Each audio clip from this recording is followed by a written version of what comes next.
On a chilly Friday evening, Leonard was on site, overseeing the demolition of an abandoned library. The building rumbled under the weight of its age, bricks crumbling to dust as excavators clawed away at its foundations. Among the rubble, something caught Leonard's eye: a green and gold book, remarkably clean and pristine despite the chaos around it. Curious, he picked it up and flipped through the pages. Each page was filled with nothing but intricate, haunting illustrations of skulls. As a cold shudder rippled through him, he chose to overlook it, taking the book and turning toward home. That night, Leonard sat at his kitchen table, leafing through the pages. The skulls seemed almost alive, their empty sockets staring back at him. He couldn't explain why, but he felt compelled to keep turning the pages until sleep overtook him. The next morning, a sharp chime jolted Leonard awake. The doorbell. Stumbling groggily to the door, he opened it to find a young Girl Scout holding a box of cookies. But her face wasn't that of a child, it was a skull.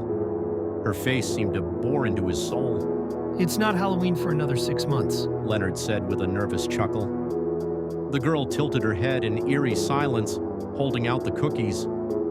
He declined, but then noticed a bird further away perched on a tree branch.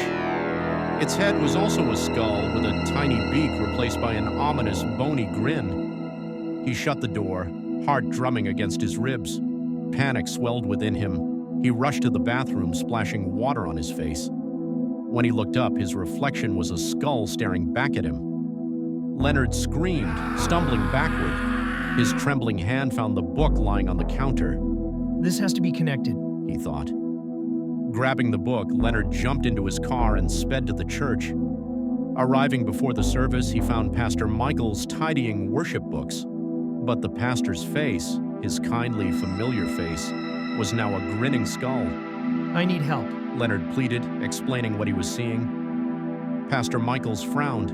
You shouldn't have brought that book here, he scolded, refusing to touch it. Take it away, Leonard. Pray for forgiveness. Dejected, Leonard left.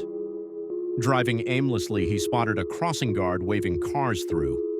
The guard's face was a grotesque, skeletal visage, his body draped in a tattered cloak that swayed in the breeze. Leonard parked the car and decided to walk.